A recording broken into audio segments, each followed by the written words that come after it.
And different revelations have been unfolding in the investigative hearing by different ad hoc committee of the House of Representatives, from the job racketeering to non-remittance of government revenue, illegal flaring of gas, non-compliance with the Federal Character Commission's provisions, and the list goes on of the infractions by agencies and departments of government. How can the Parliament help to exercise its oversight functions very well to check the MDAs? We have in the studio Professor Adeniyi of the School of Postgraduate Studies, Bayes University, and Arise analyst. Very warm welcome, Prof. Good to see you. Thank you very much. Thank you. Welcome back from your holiday. Thank you. Yeah. And it's looking really, bizarre, the revelations coming out from the House of Representatives, various ad hoc committees, of misappropriation, or was it, or do we call it misapplication in some cases, as we're told by the late Chief of General Staff then, Augustus I. Como, in one or two improprieties involving senior government officials then. Yeah, that's particularly with respect to the auctioning, the revelation from the Massa, right, before the House Committee. I think first we have to commend the courage of the officer who revealed it, Honorable Chudi Ofodili. I know him as a very diligent and credible public servant, for him to have that courage, to tell the House what the situation is a welcome, it's a nice, salutary one indeed, but again, we have to be concerned about the non-implementation of many of our anti-corruption laws. In this case, you'll be talking about the Public Procurement Act 2007. That Act, if you look at sections 55, 56, and 57 of that Act, they are very specific on the procedure for auctioning public property. It goes through some process, and some of these processes include, an evaluation of the property, public bidding or tendering, public tendering.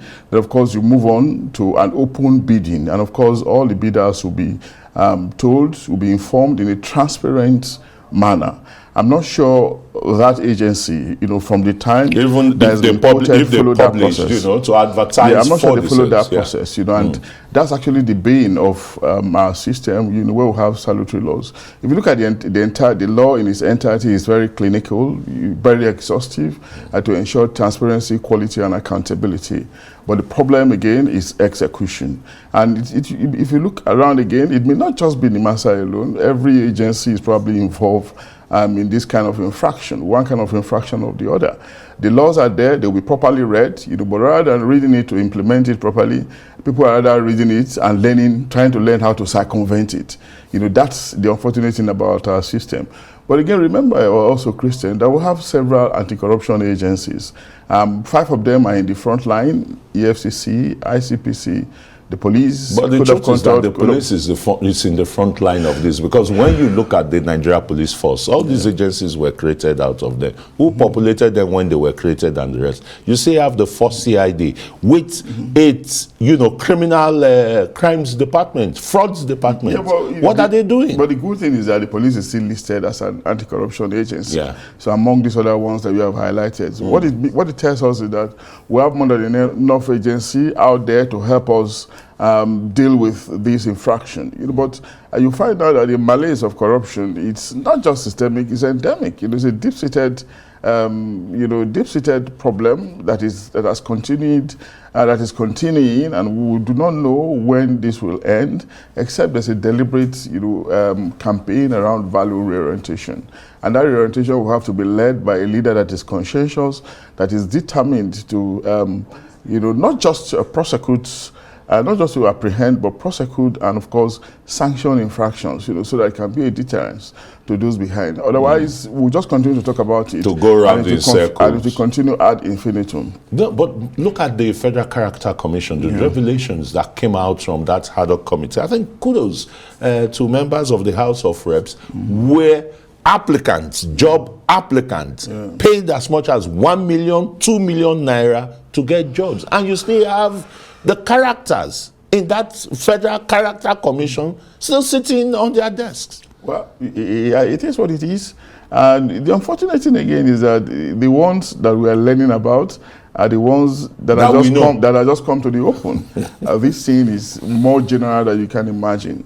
And that's why we're saying that corruption remains a big elephant in the room that we cannot shy away from, because we fritter a lot of billions that should have been used for more productive things. And the unfortunate aspect of this is that when these monies are stolen, they are not kept in the system to probably serve any economic purpose. They are rather frittered away outside the shores of this country to probably enhance the economies of those other countries, while we continue to go down the doldrum, as the case could be. Yeah. So many contradictions really that will need a leader that is very, very courageous, that will be very disruptive of the system, not one, that will continue with the patrimonial system, rentier system that we are presently celebrating. We're not celebrating it in the open, we're rather covertly celebrating it.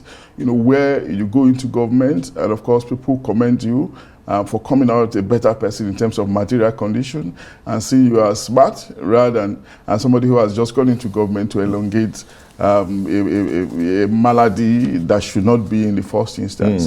And that's why we're talking about the need for reorientation. And reorientation has to be not just mouthing it, but we have to see action. It's an area that we cannot shy away from, irrespective of the continuing focus on some substantial development agenda, infrastructure, utilities that we keep talking about, economic conditions, improving the living standards of the people. But there's something that is eating us, an intangible, if you like, an attitudinal deficiency that is eating deep, that has eaten deep into the fabric, which is the fact that nobody believes in the system. Everybody sees the system as an object to be pilfered, to be badgered, to be battered for the sake of the self. So self-aggrandizement will continue if there's no deliberate, systematic effort to deal with it. Prof, let me quickly ask you this before we go. There is an agency of government that is supposed to, look holistically at the income and expenditure of these agencies and the rest, particularly when they are audited, to know, how government's every penny is spent. I'm talking of the Office of the Auditor General of the Federation. Yeah. What are they doing? Yeah, remember I said it earlier on, that there are so many control and there are so many checks and balancing agencies, but it's not enough to say that we have this agency. What about the effectiveness or the efficiency of these agencies? We're not saying that office is inefficient, but again, there are reasons for us to suspect that there are inadequacies. Do we see the work that they do each year? Areas. Even if they come out with their report, what about prosecution? What about they can only recommend, and the best they can do is to forward it to the anti-corruption agencies that has the power to prosecute, to apprehend, prosecute, and probably sanction. It's not enough to say that they are there. They could be there, and they could probably have forwarded their report. But what about the next line of action? Which is the criminal justice process. As the case could be. If that is not activated, or if activation is suspect at the level of credibility or integrity, then of course you still be begging the question, Christian.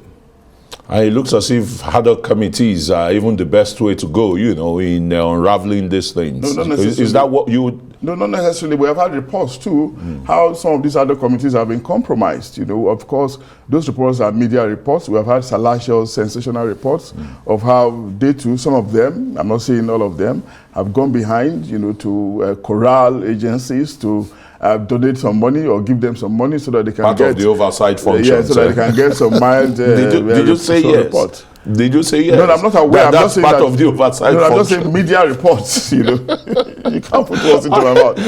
Media reports, very sensational ones, investigative reports that we have seen in the media. And we are still to see action, Of course, we have heard that reports have been made to ICPC, and ICPC has swung into action. But again, we'll see how this is going to end. Most of the time, we'll see processes begin. Some of them will get to the middle. They just get truncated. But the end is always a problem.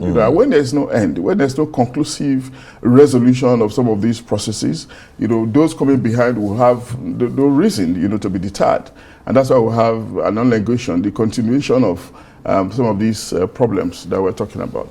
Thank you so very much, Professor Abiodun Adeniyi of the Postgraduate School, Bayes University in Abuja, and a RISE analyst. Thank you.